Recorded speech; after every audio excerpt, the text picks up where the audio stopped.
Salutations, Summoners. I am Dominic Romer, and I am joined on this cast by the incomparable Joshua Jat Leesman. I think everything in life is comparable. Okay. But thank you, nonetheless, for the compliment. We're trying to put a spotlight on you. But speaking of spotlights, we've got our next match coming up in just a few minutes. It's going to be Echo Fox taking on Cloud9. Now, Cloud9 debuted their new roster just yesterday, and we're looking very competitive, despite their ultimate loss in the end to Immortals. Yeah, exactly. And Cloud9, they answered a lot of questions with strong performances out of the new members of the team. They even exercised their bench in Game 2 when they subbed in Smoothie to pick up that mid-series win. And we did have some questions about Meteos as well, because he'd been out of the scene for a while, and now he was going to step back into professional play. And he looked pretty good against Reignover. He went toe-to-toe with the guy who won MVP last split, and you can tell that this new Cloud9 roster, while Meteos has looked good and some individuals have looked good, they still lack some cohesion, and it'll take some time for us to see that improve. Yeah, we'll definitely look for that improvement over the course of this split, and especially in this game. But Impact had a great showing yesterday and earned himself player of the game on Maokai. But Echo Fox have got their own ace in the top lane. KFO coming out of the woodwork, breaking out the Fiora yesterday. Yeah, the team fight at the very end where he won v3'd was breathtaking, and it was definitely KFO who was a top performer yesterday. That Game 2 on Fiora, obviously, and even in Game 1, he did the most damage on the team as a Maokai when all the resources were being funneled into Froggen. But really, all of the carry roles showed up yesterday for Echo Fox. Keith looked great, and Froggen continues to be that consistent performer, and more importantly, leader for the team in the mid lane. Yeah, this is Froggen versus Jensen in the mid lane. Yeah. It's going to be a great matchup, right? Jensen's numbers obviously don't look great because he played against Immortals in a best of 3 and Froggen was in a 2-0, but Jensen was a monster last split. Froggen, even though he missed about half the split, when he was in there, he was one of the best mid laners statistically, so it's good to see now that both these guys are probably a little more comfortable. At least Froggen's more comfortable with his team. Jensen still might be in a bit of flux because they're doing so many roster changes, but I can't wait to see that matchup. Yeah, well, now let's go ahead and jump into the starting lineup, beginning with Echo Fox. In the top lane, once again, it's KFO with jungler Hard helping him out. Mid lane, Froggen with AD carry Keith, support Big, and their coach Cop. Absolutely. And on the other side of the stage, of course, it's Cloud9. We got Impact over in that top lane. Meteos in the jungle. See how he does match up against Hard. Jensen in the mid lane. Sneaky as the AD carry. And Bunny Fufu, by the way, is the starter for Cloud9 today. Although they have been fairly public in saying that he will be splitting time. Sorry, the graphic was actually incorrect. That is going to be Smoothie as the support, but don't be surprised if we see Bunny Fufu coming in there, because the team has said that they are planning on splitting their time 50-50. Yeah, and we're going to have to see how that works out for them, because we've seen this try before. You know, they played Bunny Fufu a little bit at the beginning of the last split, and then they kind of went back to high. So I'm really looking forward to see when Bunny Fufu comes back, what he's going to be able to bring to the table, because if Cloud9 have actually practiced with these two a lot, it could be really difficult to prepare for. Yeah, they split scrim time. We're wondering how they're going to be matching up with that. I mean, it is a really big Cloud9 roster. They have declared these guys as the starters, obviously, and also only having like 2 import slots, having a jungler like Rush. If they want to put Rush in, it gets a little more complicated because then they have to sub out Jensen in the mid lane, who they're not going to do. He finished second in MVP voting last split. Or there's a lot of other things they have to do. So I think it's mostly going to be this roster we see on the LCS, and probably just the swap arounds and the support occasionally. But we obviously know the roster that they have for this game. Yeah, and this is also pretty exciting for Echo Fox, because we saw Cloud9 come out super strong yesterday against Immortals, taking it to 3. But for Echo Fox, they did play against Phoenix 1 with that quick 2-0. If they can come out strong in this match, it's really going to show that Echo Fox, despite a little bit of a rough split last split, they're here to play this time around. Yeah, I can't wait to see how Echo Fox can develop throughout this regular season. They've said from the start that they are the summer split focused team, and Froggen has had more time to work with the guys now. Keith had a tremendous boot camp over in Korea. Obviously, you can never read too much into scrim results, but the results we can see is he was really high on the Korean solo queue ladder. Yeah. He peaked in the top 10 over there and gained a lot of respect from the Korean solo queue players there. He's come back playing with a lot of confidence. KFO seems to be similar, really the whole team. So they're going to be flying right into Cloud9, and the best team will win. We'll see if the Fox can escape from Cloud9's clutches as we get into Champion Select for game number 1 between Echo Fox and Cloud9. Azir banned away from Jensen. And, you know, we were talking a little bit earlier about Jensen having a little bit of trouble yesterday with this new lineup, and that's something that we saw, I believe it was in Game 2 yesterday against Immortals, where he randomly overextended, picked off a kill against Wild Turtle, but then managed to escape. So eliminating that Azir might help. Yeah, Jensen was nearly the hard carry in Game 1 against Immortals on Azir, 7, 4, and 5 in a defeat. Definitely a formidable champion for him. And sometimes it's not like Froggen wouldn't be willing to play Azir, but they have other things in mind with their first pick. Swain was very effective for Froggen yesterday. That's why we see it banned straight away. We also have both jungle bans, so Lucian would still be available. I wonder if that's going to be their first pick. Yeah, that Vladimir is still available. It's been a little bit hit and miss, but very strong pick right now. Maokai as well. Yeah, that was Impact, who did get player of the game yesterday in their win against Immortals in Game 2 on that Maokai. Yeah, Vladimir was also banned against Echo Fox, both Phoenix 1 games, so definitely trying to pick properly here, knowing that they're going to be giving something back over to Cloud9. The conundrum they're in right now, of course, is Cloud9 was willing to first pick Rek'Sai yesterday against Reignover. That is something that is pretty valuable for them, so now we'll get to see if Jensen wants to throw an early pick on Vladimir or not, because I think the other pick is going to be Rek'Sai. Meteos very comfortable on the champion, playing it twice yesterday. We'll see if he gets it once again as Cloud9 looking for their first picks. Coach Reapert standing behind them, previously of SK Telecom. Yeah, he was on the coaching staff for SK Telecom as well. He also spent a little bit of time coaching in China, so he's been around the globe as well as being a professional player in Korea for quite some time. One of the OGs of the scene, so to speak. Yeah, he's got a lot of experience, so we're hoping that he'll be able to pull Cloud9 together much quicker than previously. But it is going to be the Karma locked in, and Meteos going back to that Rek'Sai. Yeah, Rek'Sai was expected. Karma is also becoming more and more expected, especially in North America.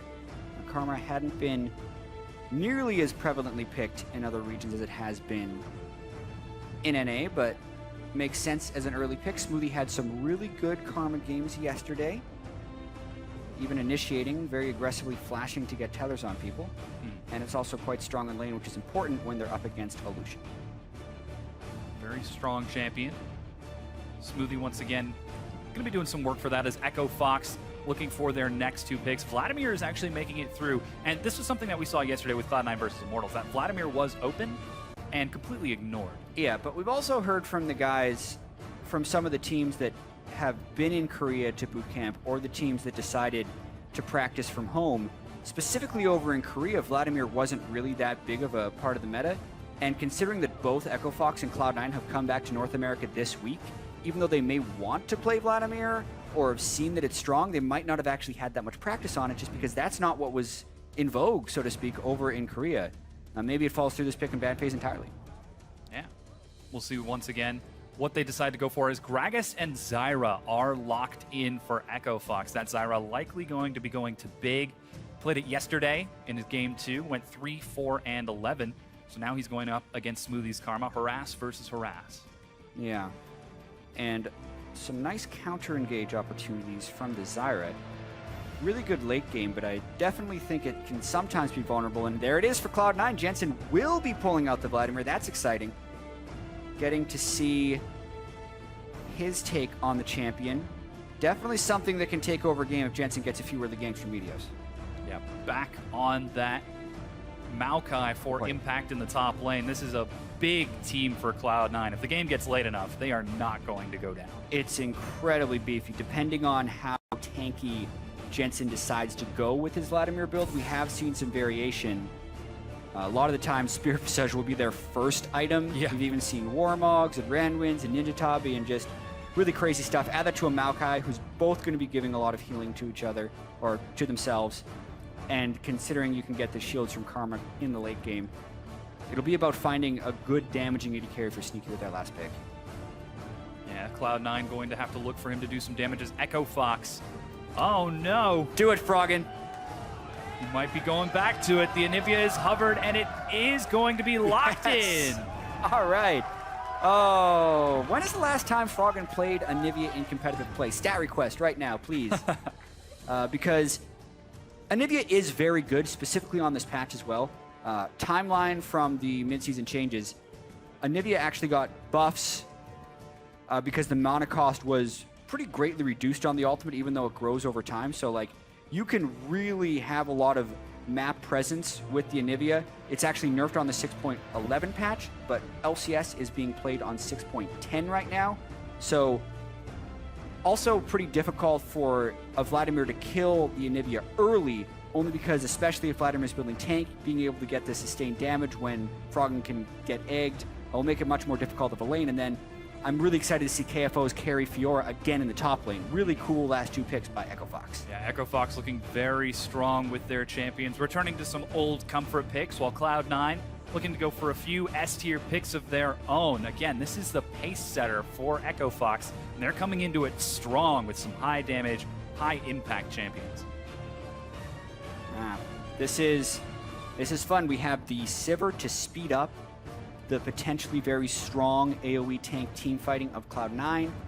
And then Echo Fox, it looks like they're just playing a whole bunch of really comfortable champions in their carry roles. So exciting drafts from Cop, nice draft from Reaper as well, and I just can't wait for these 2 team compositions to smash into each other. Going to be very impactful. And it turns out Froggen actually did take that Anivia just last split. So in my head, I was thinking it was the All-Stars that we had in December, but he did take it more recently than that. How do you? I don't recall. We'll find. Yeah. But again, the stage is set for this series. Help us kick it off by jumping onto Twitter and telling us which team you think will get to an early series lead with Game 1. Vote using hashtag FOXWin or hashtag Cloud9Win. And we'll take a look at those votes as we load onto the Rift for this game number 1 between Echo Fox and Cloud9. All right, so starting items look pretty standard across the board. Corrupting Potion for KFO. Froggen flapping as fast as he can towards the mid lane. Jensen starting off with a Doran's Shield for even more regeneration on a pretty healthy champion. Yeah, one thing about Froggen's Anivia that's always been useful is how much he gets off as far as auto attack harass goes in lane. So the Doran's Shield can be a very logical thing for the Vladimir, especially considering you don't need the mana regeneration since you are Vladimir, and blocking 8 damage from single target attacks and spells will be rather useful for that Doran Shield early. So I like the theory from Jensen. It also makes it much harder for anyone to gank him since it's just a naturally tanky item with 80 health. Not to mention he's still got the Sanguine Pool plus Flash. Not going to be an easy time for Hard to make any action happen. Yeah, the only potential tweak you could have seen from Jensen's to other Vladimirs would also be from Summoner spells, and then we look at Keystone Masters here. So he's actually gone with the Storm Raider Surge, which is something we saw Seraph do when he played top lane Vladimir, but he hasn't gone for Ghost, which is another thing we have seen from Vladimirs elsewhere if they want to like really sustain in the backline. But the plan for Jensen here is that he's going to be able to proc the Storm Raiders and kind of use that as a Ghost, and then still have his flash for the very clutch moments. Interesting to see how that plays for him. Uh-oh, Keith is about to face check into X. Oh, no. Cloud9. Early invade, they've caught him. Lots of damage, but he holds on to his summoners. Yeah, but that's instant lost lane right there. It's not a smart path to be taking back through the lane, especially when you don't have early level 1 wards. That's just a sloppy play there by Keith and Big. And he's also not going to a safe place to recall, so Smoothie can keep nailing him with these things. And at this point, he's got to fear death a little bit. Like, Big's not strong enough to zone him out. It's clear by now that Echo Fox hasn't started on the right part of the jungle, so Smoothie can just continue to harass here. Misses that one. Power Q's got to hurt, but I mean, Sneaky's going to be getting so much free time in lane right now. It's not good for Fox's chances to take advantage of this matchup. Going 1v2 right now with this Karma, so confident. And you did mention it in Champions, like he has looked very confident on this champion and already opening up an advantage for Sneaky. Now Impact is going to find Hard with that early gank. KFO looking to catch up, try to get some damage, but Impact doesn't even hesitate, plays it safe. Yeah, just trying to wrap my head around what else happened in this lane swap right now, because it is so disastrous. Notice that's 3 waves of minions that Sneaky's been able to have. And Keith gets there on the cannon wave. So he's missed a ton of CS. He does get the cannon, which is nice, but The Lucian is supposed to be a favored matchup against the Sivir, and they're giving Sneaky more than free lane at this point. Really favorable for Cloud9, just based off of the early game pathing of the Echo Fox duo lane. Yeah, Meteos with some help from Sneaky and Smoothie is going to steal away this blue buff. Doesn't even have to burn his smite to get it and get out of there as he continues to make sure keep Sneaky safe, keep Sneaky alive. He's going to do some work later on as Hard on the other side is going to steal the blue buff on his own without the help of his team, just because of that lane swap and how that's working out. So yeah, we're seeing the split jungles, even though the lanes are meeting, which is a little bit unique. Impact already without his flash, but Hard doesn't have body slam since he used it over the wall. It'd be very difficult to secure a kill here. Slow lands, Impact nice and tanky, and yeah, Hard using that body slam too soon means he can't lock Impact down. Yeah. He gets to continue walking back to lane nice and safe. The nice thing is it gave the security for KFO to go very aggressive on Impact, but I mean, it also means that Impact still has teleport to get back into the lane, so you can use that right away on the minions. So not too big of an advantage being able to happen early in what is a top laner matchup in the bottom lane. Confusing terminology. Yeah, the duo lane. Doesn't matter where it's happening, it's the 2v2. And everybody seems to be content to just farm it out and relax. So after those sorts of early trades, everything's nice and calm as Froggen's taking a bit of harass from Jensen, who's already back at full health, hasn't even consumed a health potion. That is Vladimir in lane. Yeah, Jensen definitely putting down a little bit of pain on Froggen early. Of course, Froggen's gotten teleported Nivea, and once he hits level 6, he should be able to shove at the same pace as Jensen, but I don't see a world where he's actually able to out-harass Jensen. The Doran shield makes Jensen's Vladimir an immovable object in the mid lane, especially against an Anivia, and a tear goes down early for Froggen, which signals really he's just looking to keep the mana up to wave clear. Yeah, and this always has been Froggen's MO, especially on Anivia. Just take your time, farm it out. Anivia is always strong in the late game, so that's what we'll play for. Yeah, Echo Fox definitely willing to be very conservative. In fact, some of their games yesterday, it just looked like some of his teammates were just becoming minions to help Froggen. Like, yeah. Especially in the first game they played against Phoenix Ones, Hard actually played Kha'Zix and was just actually giving both blues on the map to Froggen just for him to keep his farm up. There's going to be some other people that need some help this game, though, because of Keith taking that early hit in the tri-brush while he was pathing in aggressively at level 1. But as long as he doesn't die in that lane, it's about the best he can do. Yesterday he did play Lucian, and despite his win in Game 2 on that champion, he went 1-5-11. So still has to be careful. Yes, Lucian is very strong and Keith is a very good player, but still pretty easy to lock that champion down with just a bit of crowd control. I had to hesitate there because there was some trading. Had to be sure that Keith wasn't going to look for any kills. Yep, they've got a lot of damage down with Zyra, and they're running Ignite in the lane too, which gives them a little bit more kill pressure. Be a little bit weaker in the late game, but they'll need it at least now for kill pressure as well as maybe an early attempt to kill onto Jensen. I also have to point out there was a big level discrepancy in the jungle. Meteos, when him and Hard saw each other, Meteos was 6 and Hard was only level 5. So along with the hurt that the duo lane took, Meteos also took a big advantage over Hard because of what happened at level 1. But Echo Fox is neutralizing spectacularly. The early CS lead from the mid lane is diminished, and you look at the overall gold, it's not even 500 difference. Yeah, still a very close game. Biggest difference we're seeing right now is in that jungle you were talking about, Meteos, because he's gotten so much time. Just a bit ahead as he's going for sort of a tankier build. And everyone's just taking their time playing the map out. Sneaky heads back towards the top lane with that BF sword. Keith looks to answer back with the serrated Dirk, so that is going to be the Youmuu's build out of Keith. Yeah, makes perfect sense. That's the build everyone does, and they often like putting the serrated Dirk very early as Lucian just because of not only the armor penetration, but the unique passive on it where after killing a unit, your next basic attack will deal an extra 15 damage, and Lucian is so quick with getting those in. It's just like last hit, harass, last hit, harass. The pattern is very just dominating in lane phase. But because of the early disadvantage, they're going to be going up against BF Sword Sivir, which might make it that Keith can't actually push any type of advantage. that Infernal Dragon feeling all lonely on the bottom side. The lane swap caught with the duo means nobody's going to be trading objectives. So there's no Vision priority over it right now. As so far, Meteos and Hard look to be trying to keep Vision on that. Whoa, Culling finds Smoothie. There we go. It's a Down lot to of damage. 200 health. There's Flash and Heal. Sneaky, despite low mana, is able to use On the Hunt and disengage. Yeah, really nice job there by Echo Fox's dual lane to claw back in this one. We said the Lucian is favorable for this matchup, and because he was able to get so much damage with the culling, it wasn't even about the serrated Dirk being able to get her ass off. It was just straight up culling, and now junglers are actually going to collide with each other. Meteos gets to see him with Tremor Sense, and Ard gets to see him with the ward. I'm not sure if he saw that ward go down. It was just placed. There he goes. Gives his position up as he heads on out. And Smoothie continues to heal up in lane, so.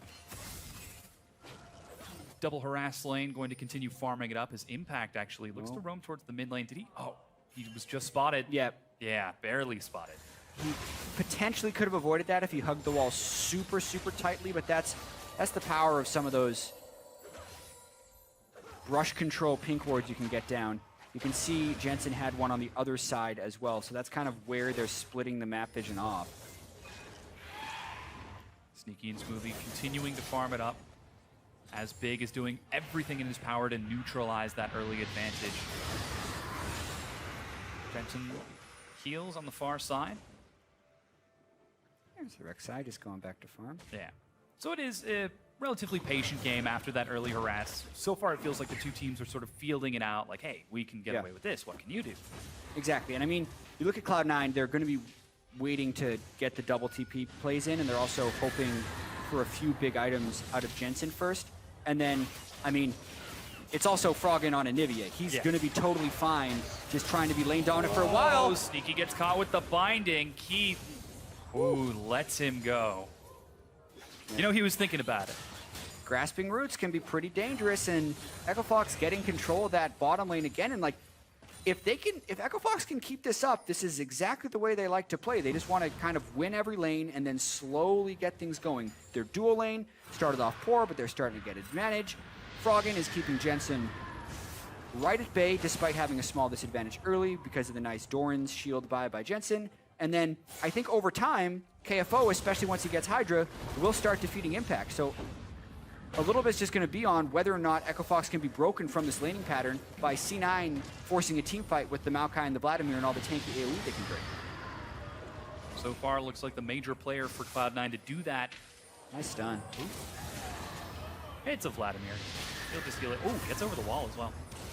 But yeah, the major player to make that happen, to break Echo Fox out of this sort of tranquility is Meteos. He's been invading. He's still a level up over Hard. Now going to try to push him out of that river, as he's up a solid 17 CS right now of those jungle minions.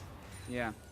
And Meteos has gone very combat heavy as well. The Chilling Smite and the Cinder Hulk upgrade right away. But speaking of a prolonged laning pattern, that's not what Echo Fox is going for, because they actually swap everyone down bottom 12 minutes into the game. If they can trade turrets, they also put themselves in a position now where they can just rush the Infernal Dragon, which I actually love. I love the fact that they switched out of the lane swap at a time where they'd be strong enough to do Dragon. Cloud9's late to it, and instead of a turret for turret, it's going to be a +1 Dragon for Echo Fox along with taking the turret. It's a great call. Yeah, very fast Infernal Drake for Echo Fox with that map play. Sneaky answers on the far side with a turret of his own in the top lane. And Echo Fox aren't done just yet. They're actually going to put pressure on the mid lane, forcing the teleport out of Jensen. Keep that alive. Meteos shows himself and Echo Fox back off. KFO still has his teleport, so we'll see if he decides to make anything happen. Yeah. Also have to note that Jensen has gone for the Proto Belt early on. It's not unheard of on Vladimir. Some of the Vladimirs over in the European LCS were doing this and actually generating some solo kills with it, but Froggen seems to really be keeping Jensen at bay with Anivia so far. Classic Anivia build for Froggen with the Tier and the Catalyst instead of just going for something like Aroa and turning it into completely a farm lane. Jensen would then have to make a play with his Proto Belt elsewhere if he wants to. Yeah, no teleport, as he did just use it to get back in, so it'll be a while. He actually heads towards the top lane to catch up with Keith. leaving Sneaky and Smoothie in the mid lane to deal with Froggen's farming. Keith has to be very careful about Jensen. If he gets a Storm Raider Surge on that Vladimir, he could be able to just burst him down. Keith doesn't have very many items yet. Jensen's actually going in for him in the top lane. Yeah, Trump down to half health. Meanwhile, there's action on the Big. He's forced to flash over the wall as 3 members of Cloud9 catch up. Keith is caught. Impact teleports in. Kill secured as he's able to lock down Keith. Yeah, Keith was not giving the respect he needed to Jensen, and then the rest of his team wasn't able to run up for assistance either because Cloud9 with Impact had arrived in the river right there. It's going to leave KFO a little bit of time to split push the bottom lane, but yeah, definitely Keith's bad there, not understanding what Jensen could do. Maybe he didn't see the Proto Belt pick up for a little bit of extra chase. And with that dragon removed from the map, that's going to leave Rift Herald as the next big neutral objective. Cloud9 sent 3 members there, meaning Sneaky has to catch up with KFO. Might have to take the long way around, waiting for KFO to back off.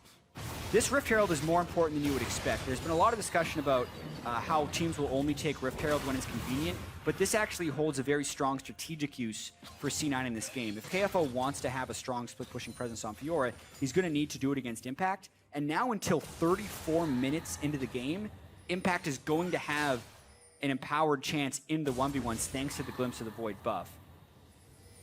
Okay, here's that replay of Jensen finding Keith once again. I mean, he gets an empowered Q on him, and then he just Proto Belt straight in. Like, it's very straightforward what Jensen wants to do to Keith here. And then when he flashes over, it's straight into a teleport of Impact. And yes, they had to use a lot of summoner spells to close down on him, but it was the Vladimir who started it all, and that's because Keith was being very greedy with the wave. That Storm Raider Surge helping him catch up and lock down Keith for the cleanup for Cloud9 as they make the first aggressive move of the game. Echo Fox look to answer. Impact trading with KFO in the bottom is doing some good damage, but right now Jensen is 1v3 as Keith looks for revenge. The Storm Raider Surge pops, but the Proto Belt can't get him out. Oh, Ignite implies grievous wounds, and despite some good damage, Keith gets that kill. And oh, the catch on the KFO. Smoothie's catching up as well. Flash is used, but KFO makes it out. Yeah, really like the fact that Hard was not messing around, and he instantly flashed on a Jensen before he'd be able to escape. There's no KFO flash. in a lot of trouble now. Gets the move speed. He's got to be able to juke this. Meteos has the tunnel. He's going for the tunnel. Point blank, baby. Oh, man. Meteos knew the game. He wasn't going to let him juke that. He tunnels in first before sending up the Q. So a lot of back and forth, obviously, going on in the game right now. Top tier 1 is secured by Echo Fox, as there's no one from Cloud9 to defend, but Cloud9 answer on the far side with a kill of their own and a turret of their own. Just a few seconds late, but they're still keeping pace with Echo Fox. And in fact, that's going to put Cloud9 at about 1,000 gold lead. Relatively minor at this point, but we'll see if they can continue to snowball it. Next Dragon is going to be up in about 2 minutes. That's going to be another Infernal Drake. So far, there's no vision around it for now, except for Cloud9, but Echo Fox have plenty of time to prepare and set up and start snowballing that advantage. Yeah. There's also a teleport on Jensen right now.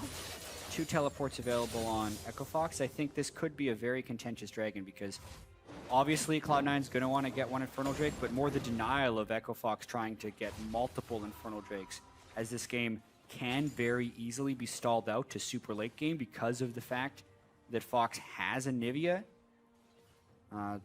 Makes this Dragon very important that Cloud9 can get control of it with all the big items they have built up right now, and a 2-level advantage for Meteos over Hard as well. So add that to the fact that Echo Fox has no vision over it, and it's going to be really tough for them to control that. Yeah, Meteos has been all over the map this game. 30 CS ahead of Hard.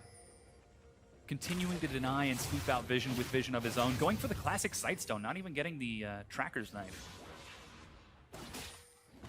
Yep.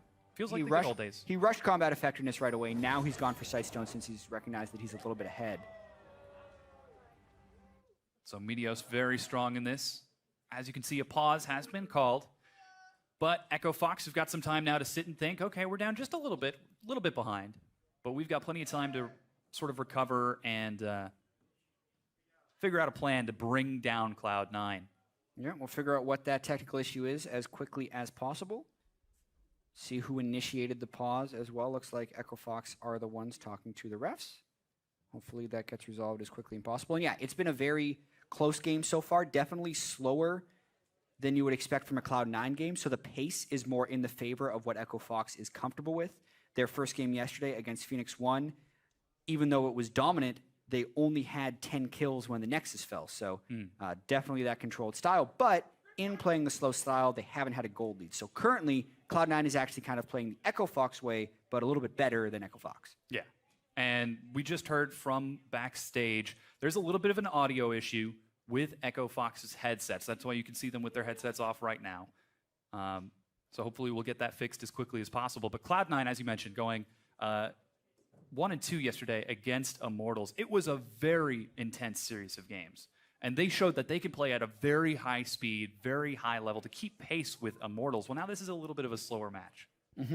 And well, Cloud9, when they got into those fast-paced games against Immortals, we have to remember they did lose the series. So they did have that incredibly kill-heavy Game 2 against Immortals where they had over 30 kills in, fantasy point dream type of game. Yeah. But then they still lost games 1 and 3 because they weren't able to keep pace with the wave control in that match. And this game, it's been, totally even turrets thus far, and the pace is obviously much slower, so they're able to keep pace, but it'll just be about really finding the right types of engagements in team fights, because they have to be able to get through the Anivia, and they definitely have some incredibly strong team fight champions with the Maokai, Vladimir, and Sivir.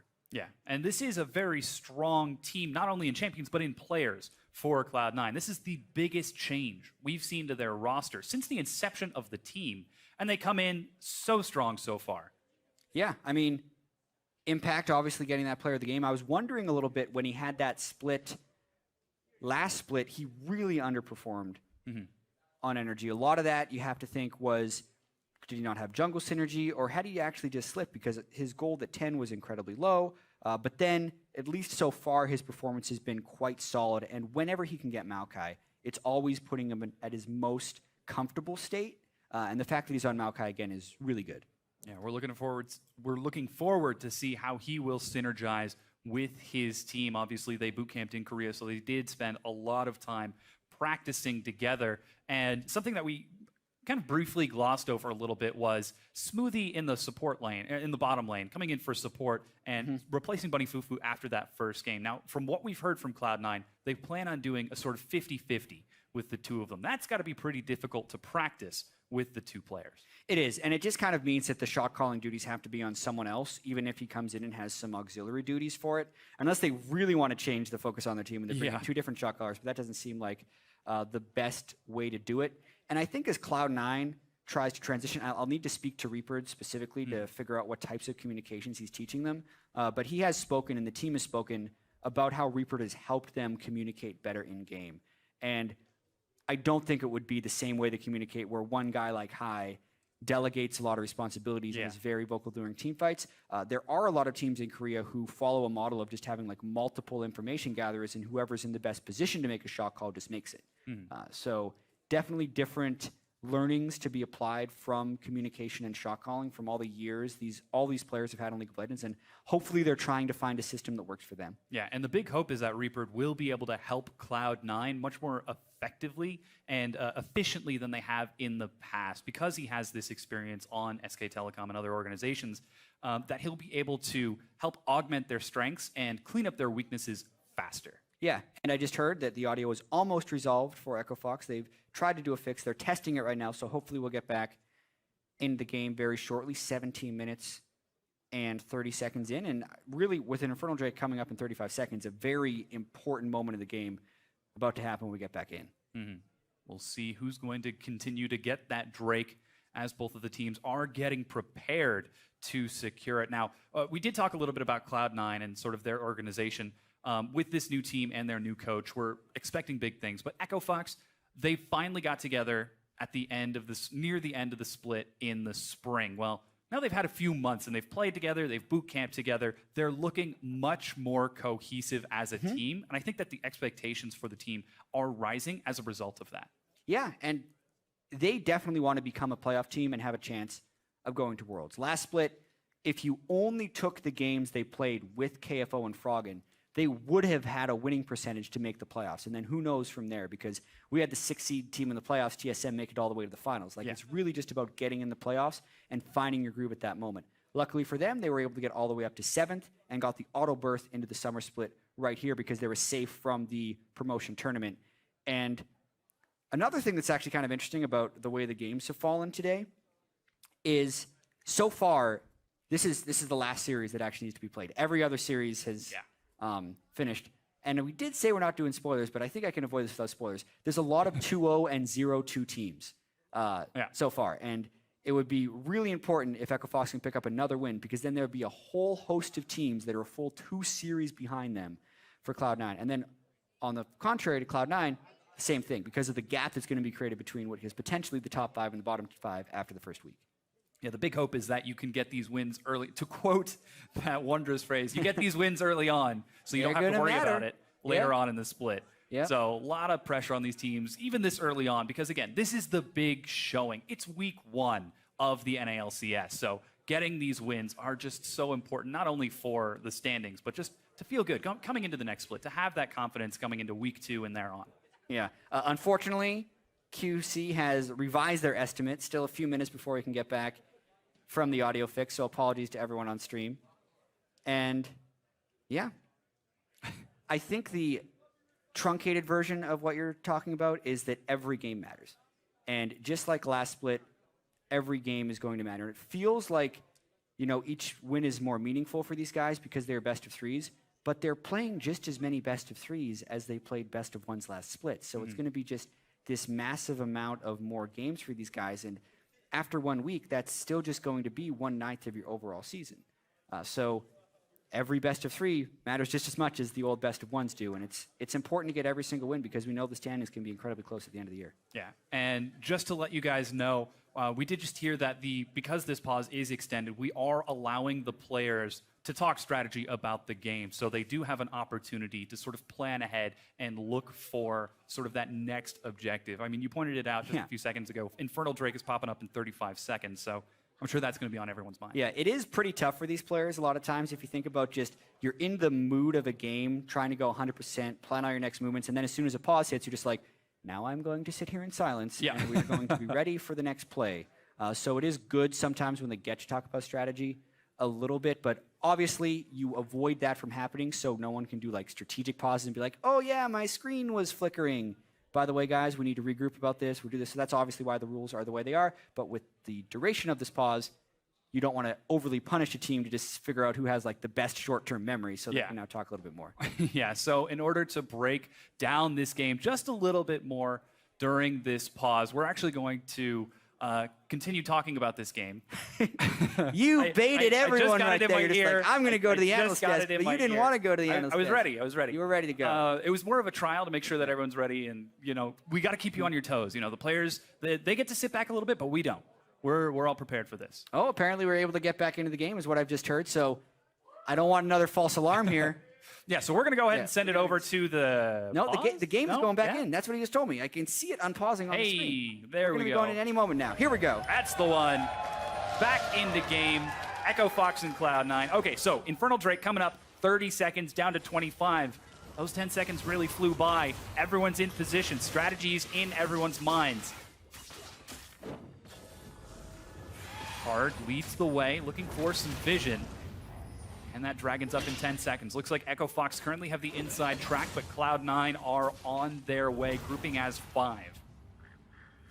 Yeah, right now, Echo Fox has been able to reestablish some vision, which is very important, because if you think about a minute ago in game time, obviously over 10 to 15 minutes ago in actual time, they didn't have that vision, but they were able to push in, get the control.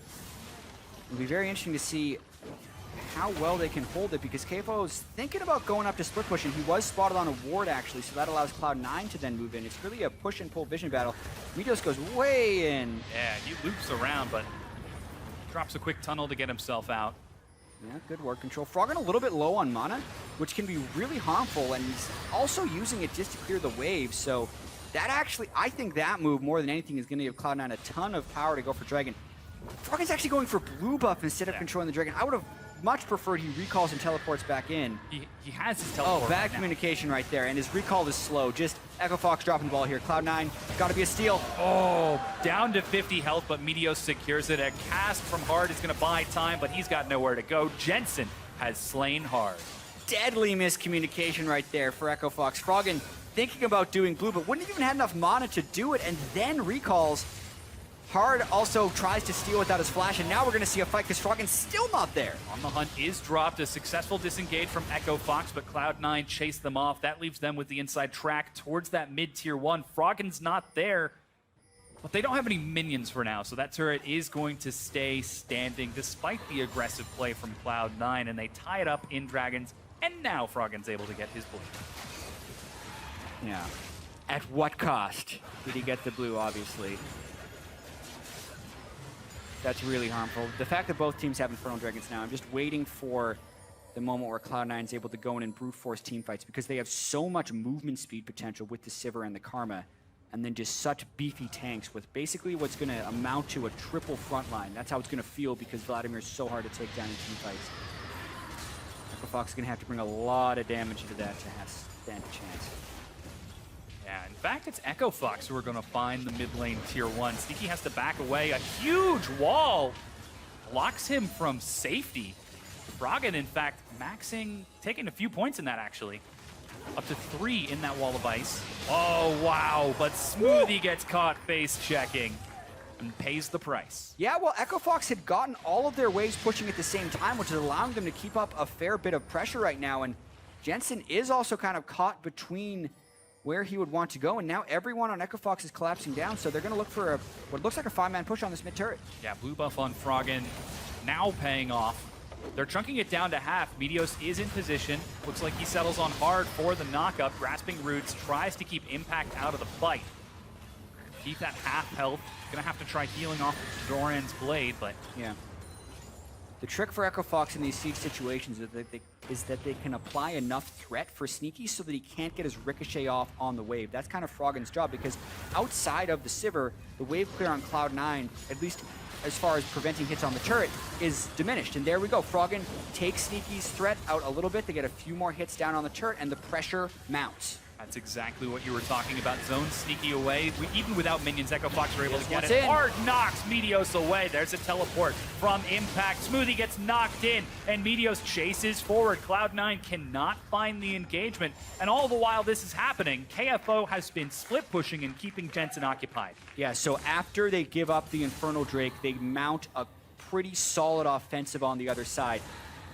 Really accumulating pressure in multiple lanes, and then using the blue buff on Froggen to continually harass Sneaky off the turret. So very well played by Echo Fox there, getting a 2-turret lead onto Cloud9. That is going to even it back up in gold. Cloud9 still has the gold on the map when they take those turrets later, if they take those turrets later. But Echo Fox get a bit of reprieve after that early advantage that Cloud9 have. Just playing that Anivia very aggressively, able to take a couple of turrets. Meteos once again on the invade. He's got the backup from Sneaky in the river, but doesn't quite want to face check into a Fiora. He actually does smite steal it. They were trying to give it over to KFO to give him a little bit of a better chance in the split push scenarios. Remember, Impact still holding the buff from the Rift Herald that they picked up at 14 minutes, giving him 5% damage reduction against KFO, and also extra damage when he's split pushing for a long time on his first hit because the corruption stacks up. So the red buff would have been very useful for KFO if he wants to hold a big edge in those split pushes. But we're actually seeing a Lucian gank up in the top lane, and everyone's trying to collapse in on Impact. Hard is going to catch him from the side, dodges forward as he's trying to get rid of some of the damage. That explosive cask is about to come off a cooldown. Impact is destroyed. Hard secures the kill, tying it up, but Cloud9 are in the mid lane. Sneaky tries to drop the turret, but Froggen is there in time, and Echo Fox. Yeah. Such aggressive pathing by Froggen in there to save the wave, but it totally pays off. And this is actually looking a little bit like the way the waves were managed in the Immortals game. And a lot of times you want to write that off because Immortals outpushes everyone and keeps the wave pressure, but it looks like Echo Fox is doing the same to Cloud9 right now, and KFO is going in for the duel on Jensen. Yeah, finds some good damage. 12 to 14, doesn't even drop the Grand Challenge and is able to chunk Jensen away. The magic resist healing is not enough. Yeah. Magic resist against a physical damage dealer, not as useful as you would think. Well, you wouldn't think it's very useful, but Jensen would have thought he's a bit tanky, but he does pretty much no tank stats against KFO. And the wave pressure mounts. Look at the 3 waves for Echo Fox all pushed up. playing the lanes very aggressively. Echo Fox have finally seemed to found their stride in this game, as suddenly it's Cloud9 faltering a bit, trying to keep themselves safe with some very aggressive vision. KFO actually does drop the challenge onto Jensen, who dodges a nice riposte. Yeah. The proto belt, but now he's going to have to give up a lot of pressure on this tier 2. And Echo Fox is first to all of these moves. They're the ones with the wards in the jungle. Cloud9 hasn't been able to get it, and they're going to be getting their 5th turret of the game. That's now a 3-turret advantage over Cloud9. Very strong mid-game spike for Echo Fox as they now look to retreat. Now, in the meanwhile, Dragon is getting ready to spawn. That's going to be an Ocean Drake for more sustained. Echo Fox would love to have that with all of this side lane pressure that they can try to put out. Once again, Cloud9 just barrel down the mid lane. It also makes it possible for Froggen to clear waves for longer without having a blue buff. And gosh, there were 3 people on that turret, and Froggen saves it still by burning his teleport. He also burned it on a safer turret, so they couldn't immediately burst him while he was coming back to lane. And gosh, this is the type of game that Echo Fox wants to get into, where they can just keep control of that mid wave. 2 turrets are dead mid lane. Therefore, they get first dibs on Dragon. They go straight for the Ocean Drake. Such great play from Echo Fox. They get right onto that Ocean Drake. It doesn't stand a chance and is slaughtered by Echo Fox for their 2nd Drake of the game. And Cloud9 can't answer with anything, as they're too busy trying to manage waves and shut down all of Echo Fox's vision. Yeah, and it's been working quite well. Even though it's Tracker's Knife versus Sightstone from jungler to jungler, there has been more vision control down for Fox. They actually see Meteos. He's going to want to ult out of here. Gets out just in time. Froggen tried to interrupt him. Any damage while he's channeling that ultimate will stop him, so Froggen just put his ult down in a blind spot where he thought he'd see Meteos, but he wasn't able to do so. KFO, he is going to roam around as he's continuing to put out that side lane pressure. Action in the mid lane as Jensen looks for Keith, but Big just disengages with the press of a single button. Cloud9, they've got the composition to fight, but Fox just won't let them.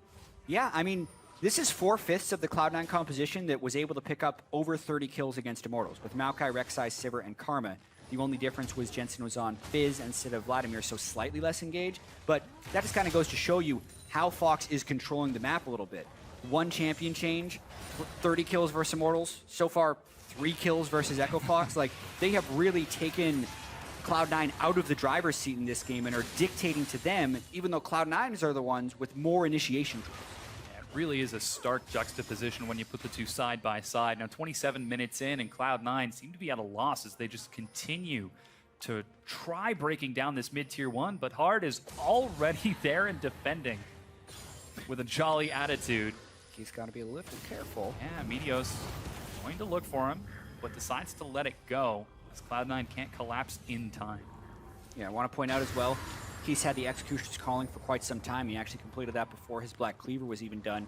Kind of necessary against Vladimir. I was talking with some of the other casters about one of the things that makes Vladimir so ridiculous. Is like, he has burst healing as well as repeatable healing. So his burst healing's from the ultimate and the repeatable healing's from his Q. And normally you can kind of break it from one thing. It's like, oh, he can heal a lot, so let's do a lot of DPS. Or we should burst him so that he can't do his overtime healing. But Vladimir just does both, which means you have to reduce the healing, otherwise you're not killing him. And that's why Executioner's Calling is so important. Jensen getting a bit overzealous, separated from his team, and forced to burn the flash as Echo Fox find the successful collapse. Now they're the ones charging down mid lane, while KFO has got Impact occupied on the far side. Meteos looking for an engage from the side, but it's just not possible. Echo Fox have got so much vengeance. Jensen has no escape summoners, but he's still able to get out as Echo Fox are undaunted. Yeah, and Exactly, Meteos going in. Knock up onto Froggen. He's burned low, but he's got so many shields. Meteos is going to be locked down, and Impact is in the back line. Meteos drops to Keith. Impact trying to disrupt as best he can, while KFO is holding one versus 3. He drops the grand challenge for an execution. Some healing. Jensen again goes down. A triple kill for Keith as Echo Fox cleaned that up. What a fight by Echo Fox, and oftentimes you think of Maokai as this superior team fighter to Fiora because he can just teleport in and destroy you, but it's actually KFO who does a tank's job and zones 3 people out for the duration of the fight without taking any damage. So amazing teleport in from KFO at the end of that fight. 3 kills picked up by Echo Fox, and how much are they going to get for this push? They already take the inhibitor, and They don't have any Would they go minions. for more? It's just Sneaky and Smoothie right here. 20 seconds before Jensen's up 10 for Impact, but they're trying for it. They're on to the Nexus turret number 1. Smoothie going to go. I have no idea where Meteos just goes. He's trying to catch the minion wave, but it's too far. The Nexus turret is going down. The Nexus is laid bare, and Echo Fox are trying to drop it. Smoothie is dead. Finally, Meteos catches back in. But the Nexus is dropped, and Echo Fox defeat Cloud9. Just a catastrophe down the stretch for Cloud9. They try and force one team fight, and they do not respect the overall pushing power or team fighting, for that matter, of Echo Fox in what was looking like what was going to be this slow, drawn-out game. Ends in a shocker, 29 minutes and 33 seconds, a sub-30-minute game, and the first one goes over to Echo Fox, Dom. Yeah, that completely defies our expectations. You know, Froggen's on Anivia, you've got KFO back on that Fiora. They just want to scale and wait it out, but 29 minutes in, they hit their stride, and they just plow through Cloud9's base. Yeah, and I mean, they played the game properly, right? They were playing a counter-engaged team. Cloud9 wasn't able to get the engagements on them. They pushed up all of the waves evenly, and then when finally Cloud9 got a little bit tired of being out-rotated and getting their turrets chipped away, because you remember the turrets were 5-2 in that game, Meteos goes for super hard initiation. They lose a fight 3-0, and then I don't know where Meteos was going. Yeah. He was thinking that Echo Fox was going to retreat, and they were kind of like overstaying their push, so he was going to turn it around. Yeah. But when he shot past them, instead of running away, Echo Fox just said, wait a minute, that was the first guy that rezzed. Now we have a bunch of time to end the game. Like a huge ultimate mistake by Meteos down the stretch. Suddenly this turned from a 3v5 into a 2v5 because Meteos tried to get clever. But to break that game down further, let's send it to Dash and the guys at the analyst desk. Thank you very much, gentlemen. Echo Fox with a very abrupt victory Yeah, over wasn't ready for that. Cloud9 there. Exactly. I think Jat said it best. I mean, it was a shocking victory in what we thought was going to be a very long, drawn-out game. Yeah, shocking not in the winner, just shocking in like how. Right, exactly, and in the immediacy of it, the fact that literally just one little fight around a raptor brush can, raptor camp rather can ignite the entire game. So that's what I want to jump into first, and then we can go back through and work through the game. I want to jump into that final fight, 3-0 at 28 minutes. Fox getting this off of the Cloud9 engage. Keep your eye on Jensen Cloud9. here. Yeah. Go for it. I talked just about the Vladimir interaction with being able to channel your E before W and taking that as basically a bomb. And he drops his ult and just instantly pools. Doesn't start channeling his E. So when he finally comes out of the pool, he drops no damage. His E's doing nothing, and he can't follow up with the rest of his team. So he could have been AoEing like Big down, Froggen down, and they might have a chance of winning this. But Froggen has a great wall, splits the fight up. They melt the front line down. You see that Jensen and Sneaky have been running on the other side of that wall this whole fight, and then they're able to just start picking more kills up. And they make a really gutsy call to end there. I mean, I couldn't believe that they decided to do that. That's such a unbelievably like aggressive call, especially, you know, with like people coming right up. If you mess that up, you die. They take Baron or something. It's the kind of thing where after you win a fight like that and take an inhib, most teams would be like, okay, I'm going to slow this down now. We've probably just won the game. And they're like, yeah, we probably did just win the game. We're going to end it now. Yeah, exactly. And Jat explained it well, which is that, you know, not even Cloud9 thought they were going to call for the end. Meteos thinking that most likely what they're going to do is take maybe one Nexus turret and then start to back out. Yeah, and he tries to I'll go pull behind. this flank off, but they see the Rek'Sai fly by and they're like, where are you going? We're gonna finish this game real quick. But overall, it was a very interesting end of the game also, just because in my head, you look at that Cloud9 composition in Maokai, Rek'Sai, Vladimir, Sivir, and Karma, and you're like, we're fine if this game goes to 80 minutes, right? Yep. Like, I would be very comfortable having that team composition walking into any 5v5 to end the game later in the game, as my Vladimir scales to 6 items, as my Maokai becomes an unkillable tank, and Sivir's throwing a bunch of AoE damage into the fight. And yet it felt like maybe they got a little bit impatient, as we see Echo Fox on our screens right now, going to be very happy with that 29-minute win to start off their series against Cloud9. But I do want to kind of re-hit that point. I mean, Cloud9, it seemed almost impatient. Like they had the option to wait, but maybe they felt like they were bleeding those turrets because they did drop 3 turrets to that kind of incessant pushing from the Anivia. I mean, you only have one inner turret left, and after that, you're at your inhib line. And you've already bled out so much. Like, that one extra turret that you might bleed isn't that bad. It's the inhibs you need to start worrying about. And I think they're going to hold those fine. And they picked the fight in a really bad spot. They're in a choke point, and you saw just how brutal that Anivia wall can be. They want to fight in these open areas near Baron, Dragon, those kinds of things. And you really saw it was a clash of 2 different style comps. You have this very heavy wave clear comp with a split pusher in the Echo Fox comp, and then the C9 comp is all hard engage. We're going to kill you. Yeah, with that, though, we do have to recognize the fact that Fox opting into that Fiora again. Right. And KFO doing work. We were kind of hypothesizing who best to deal with it. It was very clear that Jensen could not deal with the split push as he hadn't built any armor. He went for that Hextech Proto Belt first item into the Spirit Visage, which you would expect, but no armor, no ability to stop that Fiora, and then even the likes of Impact with that Rift Herald buff didn't quite seem to be able to stack up against him in that 1-3-1. Did he have Zhonya's in that last fight, actually? I don't remember. We would have to go back and watch it one more time. That's the thing where, like, you start thinking about these build paths, and, you know, he has no armor on his Are you in post-game lobby? Duck down and check. Yeah, actually, I can look. There you go, see? Yeah, I think he had O'Reilly's, I think. He had O'Reilly's. Okay, so no Zhonya's yet, right? Which is just, you know, that's, again, if you're going to throw some criticism that way, stand back.